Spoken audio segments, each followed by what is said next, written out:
whakarongo ki te tangi a te kori mako. Kōrero flowing out the hook of force. Kaupapa relevant, kaupapa out of bounds, kaupapa exigent, kaupapa paramount. Nā ko nā whakapiri mai ki te kaupapa tino whakahira hira whakarongo pi kari kari mai. Hare hare mai, o Taringa hare hare mai. We gotta gather up close everybody. Gather up close everybody. Kani move that body. Kani move that body. E rere nei te au mihi o te reo o Taringa kia koutou katoa, e ngā iwi katoa, o tira, e ngā hapu, e ngā whānau. E whakarongo mai ana ki te punua pāho o Taringa, e whakapāho atu nei, e whakapāho a kāinga atu nei, kia koutou e ngā iwi i tēnei wā, i tēnei rā, no matter where you are, whether you're in your bedroom, listening to us on your cool as buddy air thingies, or e taraiwana koe tō waka, or you're out mowing the lawn, or whatever you're doing, tēnā koutou, here we are coming at you from the bustling metropolis of Taumutu under the auspices of Te Wānanga o Aotearoa, tēnā koutou. Tēnā koutou, kia ora e hoa ma. Tēnā koutou. Tēnā koutou, tēnā tātou, Ngā Taonga. Ai, and nei anō tātou i te kāhui rāhui. Ai. E tai aho ki te pēwhia. Tai aho ki te pēhea. Ana. Wheno. You know, it's because you can't. It makes you feel more held in. But I just want to say you are only a prisoner to your thoughts. I thought you were going to talk about what it feels like to hold a fartin, because that's what it sounded like. Well, yeah, you know, it's the same thing. Because you can't. Mm-hmm. I saw a meme once and it said, like, if you hold your farts in, they go up to your brain and become a bad idea. Oh, he, ka hamu te o whakaro ne. Hai. Stink idea. Ko e, how te rerenga Māori mō tērā, hold your fart? Puritia tō te. Puritia tō te? Puritia tō koito. Aukati tō tō. Aukati tō tō? Kua raka te tō. Kuku. Kuku, kia ora. Ai, kuku i tō te. Kuku i tō te. Yeah. Kuku a rānei, kuku a tō te. Kuku a tō te. Kuku a tō te. Pēnei tō kata neha, kuku a tō kata. Oh. Koi kata o niho. Yeah. Yeah, koi kata o niho tika. Anyway, our kiwaha is not about patero, e te iwi. And that's patero, not pātero. Patero, ai. Unless you want to touch a tero, well then you say pātero, but it's patero. Yeah. I've been recently wondering, is it patero because kua pāto tero? Or no, you just said it wasn't. No. Okay. Patero is a patero. Patero. Kamatu he tōkeke rānei ki ētahi. Tika. Hoine. Anyway. Look up that word e te iwi, tōkeke. Well, I think it could be onomatopoeia, onomatopoeia. Aye. You know, like when you do like one, there's a patero. How come it's not called a rau then? Or a taratara? There you go, e te iwi. You know, we've reached new depths. Depths. On Leagues and leagues of depths. Yes. No pun intended. Nō reira e hoa mā me hea tā tātou kiwaha. Tā tātou kiwaha i tēnei wiki anānana. Anānana. Neina. Etc. Tara. Te mea. How no tā koutou praone? I grew up with neina. Neina. You know, my mum, my nan, my auntie, they always used to use neina. Neina. Pai? Yeah. So it's the same as anānana, I think. Must be ra. Yeah. We use reina for, I don't think it's etc. however. Te tangata reina. Neina reina. Neina reira. Reira. Anānana. Hoi no. Na. Yep. A-N-A, tohu tō, N-A. That is one word. Na. Anana.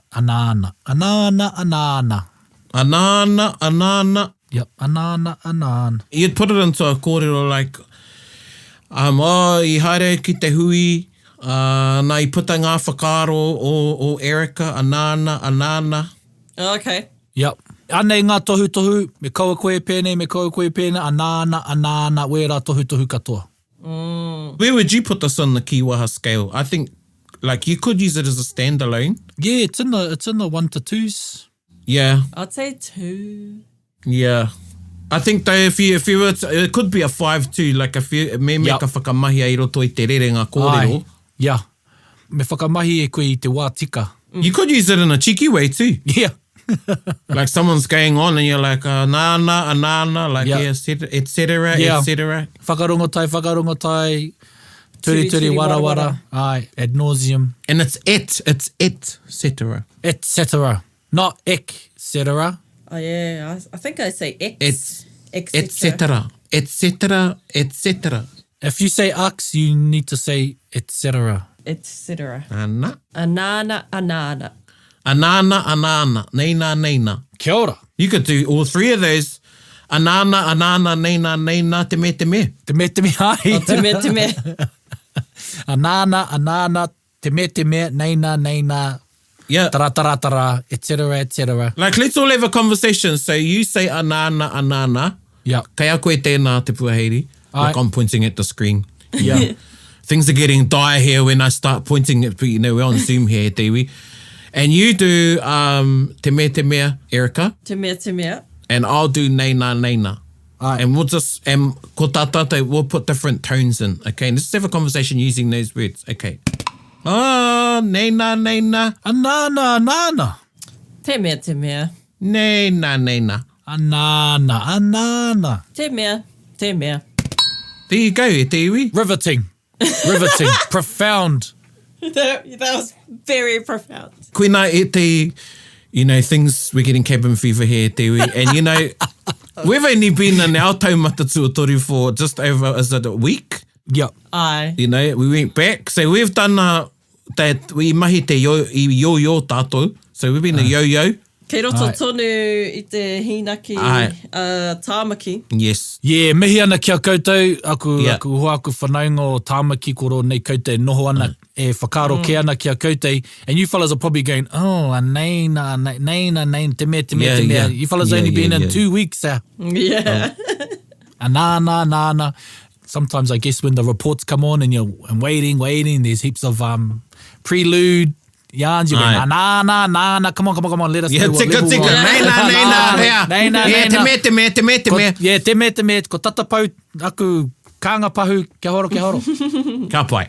Nō reira, koe rata ki waha, anana, and you had some bonus ones in there, you had neina, and te mea. Look at that, hot deals. 3 for 1. Nō reira, e te iwi, koene tētahi whakapāhotanga hihiri, hirahira. Hirahira. I tēnei rā, ko hoki anō ki etahi o ngā kai, noroto mai I te kite kōrero, Ai. o Ngā Taonga. And how te aronga e hoa? How te aronga I tēnei rā? For this episode, we decided to have a look at the very first Polynesian Festival. Woo! It's supposedly haka season, or soon it will be haka season in 2021 going into Well, we'll see. 2022 soon, ai, waikahua, waikatohu. Waikahua, waikatohu. But we thought we'd look at some, probably just to see how far kapahaka has come. And, we may even hear some things that may still remain. Tika. However, we took some snippets from the first Polynesian Festival back in 1972. How many rōpū stood at the first one, do you know? I think there was like 8 or 9. Really? Wow. If you're listening, Te Iwi, and you were a part of these rōpū, or you know people that were, Pakeke mā. reach out to us. Reach out! We are these rōpū now. This is our first one from Rangitike Māori Club. Koutou Māo Rangitike, tēnā koutou katoa, whakarongo mai.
Oh, pai.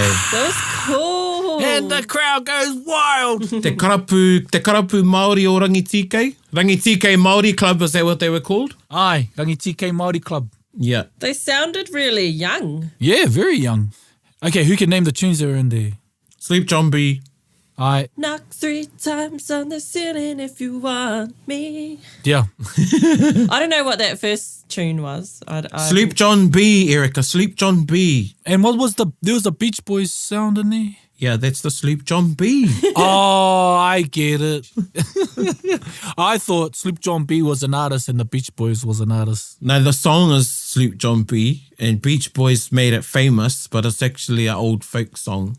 Beach Boys one was released in about 1966. Aye. So the first Polynesian Festival was 1972, so it still would have been a hot song then. Oh, yeah. Well, you know, the composers, they want to hear a song to tunes they like, so, you know, it could have been that. But you can see the reception it got when people go, oh, yep, I know this song, or, che, this is a cool song. We've come such a long way with using tunes, you know, right from the days of Tuini Ngāwai and that generation. They were the trendsetters in their day. Aye. And Te Poea, I'm not sure if Apira Ngata done any waiata to tunes or cover tunes, but it was a trend that they set.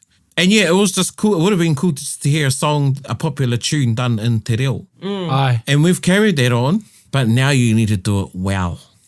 Yes, kia ora. It's not just good enough to use a tune, you need to nail it. Yeah. Yep. You know, make it yours. I'm sounding a bit like American Idol. Make the song the waiata yours, but you need to nail it and take it to another height. It's not just good enough to do a tune. These days, I'm talking from competition. Yep. To take a tune, to a cover tune, you need to do it really, really well. Kia ora. So I'm not saying that this group, Rangitike, didn't do, because I thought they'd done a fantastic job. And also the other thing I want to pick up on is the kaupapa tito. Aye. So a lot of, if you listen to a lot of wea Taringa from the early competition days, they say haere mai, and you could hear that, hui hui mai, they'll sing about tumanako, whakapono, aroha, I think Rangi Māori in this one. Aye. In terms of composition around kaupapa kōrero, these days you've got all sorts of kaupapa coming up, and it doesn't matter if it's a whakaeke, even in mō teatea. Kia ora. So that's another thing that's evolved. So back in these early competitions, was the format still what we have now? Like, was there a whakaeke, a poi, a haka, mō te mahi āringa, or was it a bit more ngaho? It was a competition, and my understanding is the pakeke of the day and the doyens of te ao kapahaka in that time got together and put the format together Kia ora. and based Like the whakaeke is actually meant to be based on your whakaeke onto a marae. So it should have components of a whakaeke. Right. If you watch, we're talking about whakaeke now, but if you watch some of the older days, a lot of whakaeke would have something like, would have a karanga, and they'd also have a wero. Aye. Within the whakaeke. It was quite popular. And the walk-on, eh? They'd call it a march-on. Yeah, the walk-on, you came on from one side of the stage. When you go into a marae, it's called kei te whakaeke koe I runga I te marae. Yeah. So that was the tikanga that it was based on. As a judge yourself, Praone, is that still a subscribed attitude now in terms of how a whakaeke should be executed? On hand on heart, probably no. Well, not probably no, because a lot of rōpū don't have karanga. Lots of rōpū don't have karanga in their whakaeke, and the whakaeke has evolved into probably a creative production piece. Kia ora. Yeah, and every rōpū does it in their own way. Aye. More like a statement of entrance neha. It's really where you state your identity, and the judges, the kaiwhakawān crowd get a sense of what they're going to experience through the rest of the performance. And even the kaupapa of some kapa, they set their kaupapa in their eke. Well, that's what I thought a whakaeke was to introduce your kaupapa. Good point, Erica. It depends on who's composing your items. Because every rōpū is different. Kia ora. Some rōpū, they have 3 or 4 people compose their items, and they don't approach their bracket like that. Yeah. Like Kia ora. tell a story with their bracket that all links together. Yep. They have an underpinning theme, if you like, from whakaeke to whakawate. Yeah, so waia Taringa, and I remember Timoti saying to me initially waia Taringa, and I think our mōtiatia, it was no waiata tangi, and waia Taringa, we're not waiata poroporoaki. Oh, okay. But now a lot of waia Taringa today, Yeah. you might get one part of the waia Taringa is a tribute to somebody that's passed away. Yeah. And that trend sort of came in the 80s. Ah, true. Kia ora. What I noticed too is it's almost like the collective awareness or the collective understanding of te ao Māori is reflected in the languaging as well. And you can tell how they are, well, the way I hear it is, whakaponorangi Māori and stuff, you can tell that is the ideals of the iwi at the time, or, the iwi Māori. Because even in a few others, it's the same as, it's still around. However, now there are people with, you have a political voice. Yeah. Which actually were reserved for such items like the haka and stuff. But yeah, interesting. Where was the first one? Mohi ana koe I tū mai ai te mea tuatahi, te Whetiwara tuatahi? Rotorua. Rotorua, yeah, kia ora, 1972, Of Rotorua. So it went 70 to 73, and then it went biennial. Kia ora. Name change came in, was it Tāmaki? Yeah, 02. This was, it's been the Polynesian Festival of Performing Arts, and then it was the Aotearoa Māori Performing Arts Festival, and then it became Te Matatini. Yeah, I remember the logo of the Māori Performing Arts was the manu te taua manu rā. Yeah. So yeah, that was Māori Club of Rangitike. Tēnā koe te Rangitike? Yeah. Rawe. And next up, this is Mangatu Māori Club of Te Tairāwhiti. Cool. With te haka, an all-time classic. Whakarongo mai.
Tei! Tēnei whakawhiti, ko haua no te rongo, nā runga i tā koutou whakamahi i taua rerenga. Hoki mai taku te nana. Ko kiwahatea, i nā ēnei. So, was that the ka panapana, the haka that's usually done by ladies? Well, yeah, let's talk about that. Hea tēnei momo haka e tai he haka whakawhiti, he haka wahine he ara nei. Ka reo tino mōhi ana ki nā kōrero katoa o tēnei haka. I think it became a whakawhiti. It evolved into a whakawhiti. Taku mōhio he haka... And I wouldn't even say it was a haka wahine, it was just that haka, that wahine were at the front when the haka was done. Ai. Right. And no te tai rāwhiti. Ai. And a haka that came out in the wartime era. So this haka was actually composed for hitara. Kia ora. So now we say e ko te hoariri, but taku mōhio, the original words were e ko hitara ki roto i aku ringa kuti a rawatia. Ah, kia ora. So I've got Hitler in my grasp. And my grass. And I was going to wring his neck. Ring it, yeah, ai. And punch him in the nose till he's got a flat nose. That's what the words are. Oh. Kia ora. Yeah, and talks about, ki ahuri au ki te tai whakatū ai kupa ki te tai. It's talking about the tides of kupa. It's talking about the oceans that Hokowhitu Atu 25th Māori Battalion traversed and then returned from. Ai. Or across. So koina te tikanga o tērā haka kapanapana is haka by wāhine, by te iwi who are vexed Ai. because of what was happening in World War II. Yep. Right. Yep. He mamai. Ka haere ki taku pōhiri ki te tai whakarunga. Yeah. You know, hoki mai taku tinana, come back to me. Yeah. Yeah. Some of our episodes, our Anzac specials Ai. and some other Ngā Taonga specials, we've listened to some of the recordings of when our koroua came back from overseas, and ka tū ngā pōwhiri ki te motu. So it was a big affair within iwi when te Hokowhitu Atu returned. No rea, koera tērā wāhanga o tērā haka ka panapana. It was one of those, but as a kid when I learnt this haka, I was at primary school. It's Aye. still a cool haka. Oh man, it's got one of the best rhythms. Yeah, that is one of the things that makes up a good haka. Ai. Well, Yeah. firstly, the kupu. Yeah. Aye. But the kupu the audience will really digest those kupu if they are couched in a good manawataki, Kia or ora. rhythm or beat, such as kapanapana. And a lot of old haka we can take learnings from. And they weren't really that long. I mean, if you listen to kapanapana, I think that might be a minute Yeah. or less. And then kurati waka, it might sound long, but when you see it, it's not a very long haka. And a lot of haka, traditional, the old haka, they're not really that long. No, they're not. Compared to some of the haka that we have today that are sort of like, can be 3 to 4 minutes. Ai. And a style i ngā wā mua, such as this, so even though this is in whakataitai, ko tētahi o ngā mahi a ngā mātua tūpuna, they would do a medley of haka. Kia ora. They might do, 3, 4, 5 different haka, particularly at pōwhiri. Ai. And another tairawhiti classic is kurati waka. Kia ora waka, ai. And they're quite, it's still up there of being renowned for haka. And haka taparahi, kia hau ko rātou ngā toa o te haka taparahi. Mm-hmm. Yeah. Is that the haka in lines? Yeah, how rānei te haka taparahi? I can see it, but I don't know how to explain it. Haka performed in a regiment with set actions. Kia ora. Ah. And I think why that is because of these haka like kapanapana, kurati waka, poropeihana, tihe tāruke, ruaumoko, they all haka from te tai rāwhiti, or from Ngāti Porou. Ai, I ai. meki roto i a Ngāti Porou. And then they were taught. A lot of teachers that went out into schools, Māori boys schools, so te tīpene, were Ngāti Ai. Porou teachers, Ai. o te whānau Apanui, who are very closely related to Ngāti Porou. And Ngāti Porou Very. will say that te whānau Apanui are the tuakana. And those teachers went out into the schools and took those haka with them and taught them out in the schools. So they became famous, Absolutely, ai. even more famous. I mean, I learnt Ngāti Porou haka before I learnt haka from my own from Ngāti Raukawa. Yeah, me Because those were the haka that we're taught in the kura. Yeah. I learned poro paihana. Everybody in Te Arawa knows poro paihana. Aye. Of my age group, I'm sure, because it was a haka that was taught at school. Yeah, I remember learning poro paihana and it was such a big deal because it was my first long haka. You know, it was your first long haka. Yeah, and it's another cool one, eh? It's another cool one. Poro paihana koianaka. Hey, yeah, that. Hey. So that was a trend that was coming out of Ngāti Porou as well. You know, so hence when I think of hakataparahi, I think of Ngāti Porou, and that was a trend that was set. Whereas a lot of iwi, other iwi, they may not have a hakataparahi of their own, or if they do, they've only got one old one, like us. So we've got an old one, Te Aia o Iarangi, which is I would hazard a guess is maybe one of the oldest haka Kia ora. in Te Ao Māori, but that's the only haka we have. And then we've got kamate, which is actually one verse of a longer haka o angiri, Aye. Oh, yeah. which has been made into a hakataparahi. Aye, kia ora. There you go, pai te wānanga. Pai tēnei wānanga. Me ana kia mangatu. Kia ora mangatu. I think if you find e te iwi, if you're listening and you're interested and you're into kapahaka trivia, the old Māori magazine Te Ao Marama, Aye. one of the issues from 1972, they've got the full breakdown of who got what in that magazine. Koera, te Mangatu Māori Club of Te Tairāwhiti. Kia ora mangatu. Kia ora. So yeah, if you're from Mangatu and you know someone or you were that someone in that group, tēnā, whakapā mai. And next up, we got Te Kauri Māori Club. Te Kauri Māori Club from Tāmaki Makaurau with their waiata taku mana no aku tupuna. Whakarongo mai.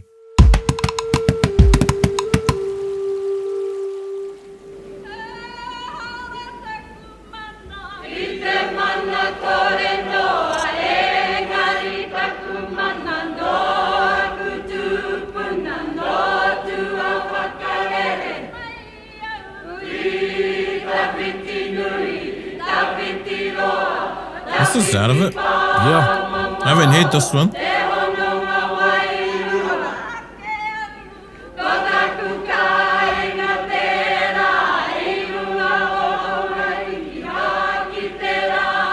Ko tarata e mō tēnei. Ai. Oh. Yeah. Hei ko ngā tuhinga nei mea nei e waiata hoino.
They sounded like all like pakeke.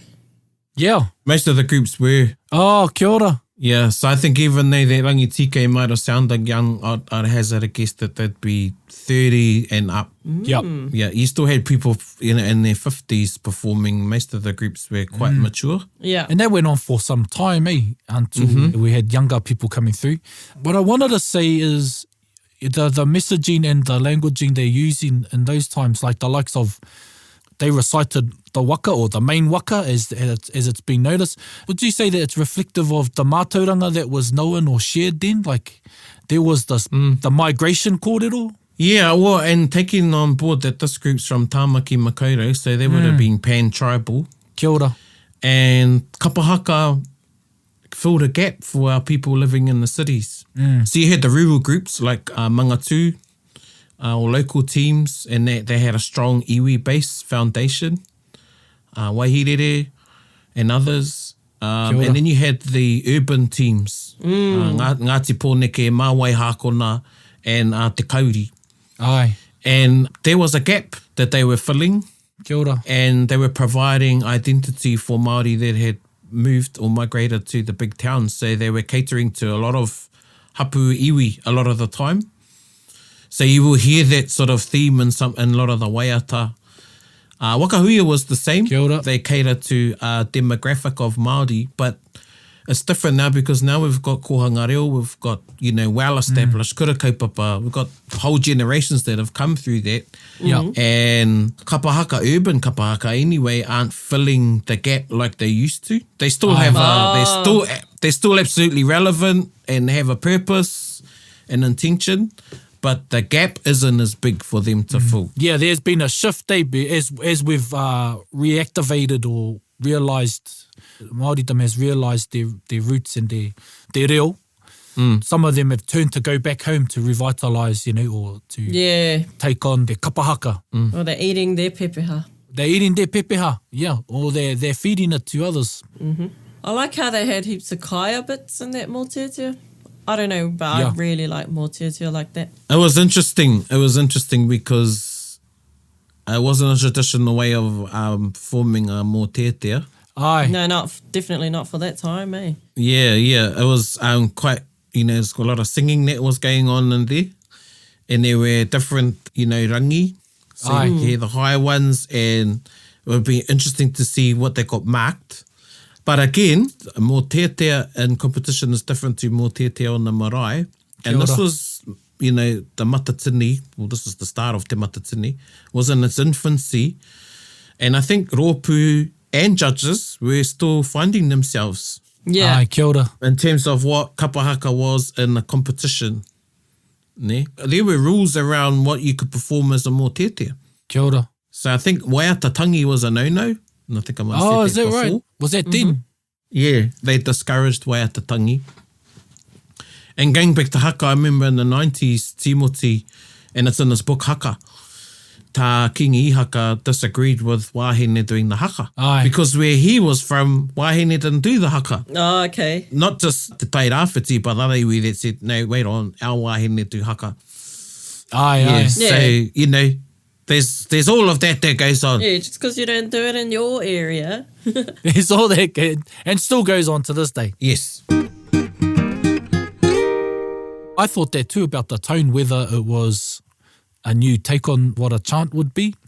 Kia ora whakaaro praone, hea te rerenga kētanga o te mōteatea I runga I te papatū waiwai, I te mōteatea I runga I te marae ātea. Good question. Oh, there's lots. You need to be, mōteatea, stage fit mōteatea is, pātere, if it was a pātere, they're much more dynamic. Aye. And because you've gone through a process to select your rōpū, Aye. you've got a whole lot of dynamic performers. Well, that's the position the rōpū wants to be in. Yeah.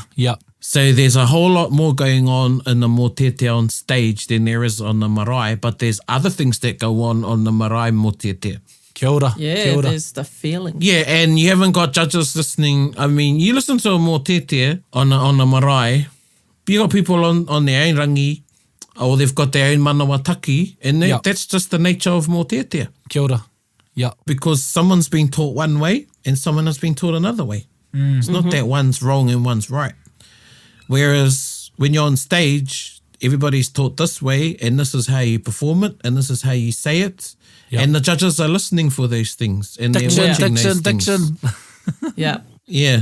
If you listen to some of these recordings on Ngā Taonga, on some of our kuia korua singing mōteatea, and then compared them to matatini or competitions, there's a huge difference. Absolutely. I'm reminded of a few recordings of some taitokero mōteatea that are available on Ngā Taonga, and I can't differentiate between the three of them, the one that I know. And it's as if they adopt the same rangi. However, Same. it's the kupu that are to be retained.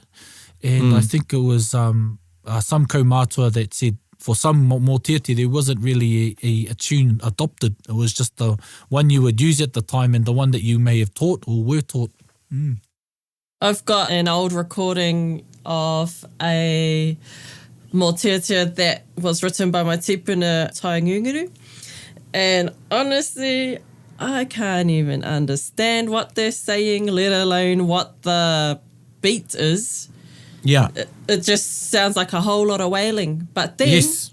another one of my whanaunga who's trying to revitalise that waiata, there's a video of him on one of our marae hapu pages of him singing it, and his rangi's mean as. I don't know how he got that rangi out of that recording. Well, that's the other thing. You know, kia whakaora ai anō i ētahi mōtiatia, me whakahau anō te rangi. I know there's a waiata, well, it's a dirge, he pihe tēnei, mō nuku tawhiti. And I've learnt one rangi, and I've heard two others. However, it's rarely used because you'd only use it for a person of high esteem for that type of tangi. But you've also had to do that yourself, ne praone, about taua waiata mō tūrongo. Yeah. So there was no rangi mō tērā waiata. We had the kupu. And then I wānanga tahi wali pātai kia mito. Kia ora. Kia tā, i rongo au i te wairua ki te kimirangi mō te waiata nei. Pewhi o whakaro, and he said to me, mā wai koe whakahe. Kia ora. And the rangi just came, really. Kia ora. Were there other considerations? Did you think, I'll use this tangi from this kāwhia mō tētia to sort of give signature, or you just felt the wairua? I just felt the wairua. Kia ora. I've had people comment and say, oh, yes, that was the... And I was going, I just made that rangi up. Oh, I remember now. Okay. But that is, and I say this in humility, when I wrote for Wakahuia, I agreed, nā pua nai, our whakaro was, korobab, that I would not put my name on that composition. Kia ora. Because I was only 21 then. I wanted Wakahuia to have the best shot and the judges not to be biased. And thinking, who's this whippersnapper Who's this that wrote this whippersnapper? pātere? Yeah. Was Moriora a judge then? Yeah, Moriora was the judge. And then afterwards, it's quite funny, Uncle Bub had people approach him, and, one was like, oh, where did you find that pātere? And then, someone else was, oh, yes, that's one of the pātere from da-da-da-da-da. That's how you know you've made it, because it's seamless, eh? Someone's gone, that's an old one. From a judging perspective, do you think maybe, because each judge gets like a paku and it has the group's compositions in it, do you think maybe they should all be like anonymous? That has come up. I'm a bit out of whack with, and I shouldn't, because I'm on the board and I'm a delegate. But I think the items that go for original composition, I think they're nameless. I could be wrong. Kia ora. Yeah. But bias works two ways, You can be actually more harsh, or you can be, a bit more forgiving. Or I used to be like that. I used to be, looking back, 10, 15 years ago, I was harder on the groups that I affiliated to than I was on other teams. And I see that with other judges. Yep, kia ora. You shouldn't do that. Hoi no, kanui tērā mō tērā. Ai. Nō reira, hei whakakapi ake i tēnei kōrero, ka whakakapi ake ki tēnei waiata. Some of you may have been waiting going, when is this group coming up? However, how could they not come up? This is kia ngāwari, te waiata tira, waihirere. Whakarongo mai.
We could even unpack, corals have changed.